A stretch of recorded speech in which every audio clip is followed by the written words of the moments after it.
Atmosphère bucolique et discours de circonstance. L'année dernière, je crois, on a vu une centaine de nids s'installer. La direction de l'aéroport de Montpellier présente son plan Air Green Lab, Ambition 2026.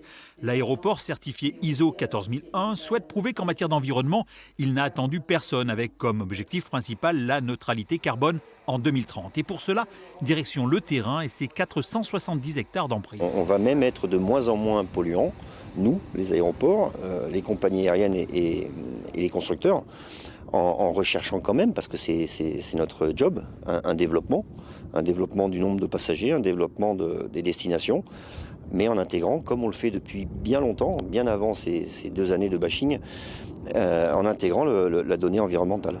Mais l'embarquement immédiat en classe verte, certains l'attendent toujours. Ces riverains n'en peuvent plus du bruit et des avions qui passent au-dessus de leur tête.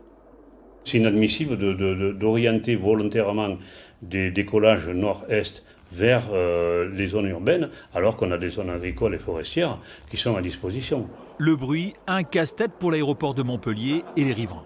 En revanche, côté émissions carbone, l'élève est plutôt bon.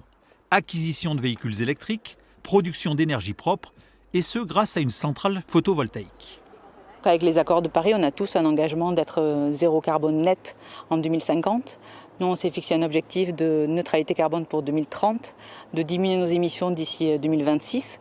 Et pour ça, on met en place un plan d'action qui est vraiment ambitieux. Bien, disent les associations, mais insuffisant. D'autant que l'aéroport vise les 3 millions de passagers transportés par an en 2023. Quand il parle d'un aéroport neutre en carbone, il parle tout simplement de ce qui est sur la surface de l'aéroport même, les bâtiments, les véhicules de l'aéroport. Il ne parle pas du tout des avions.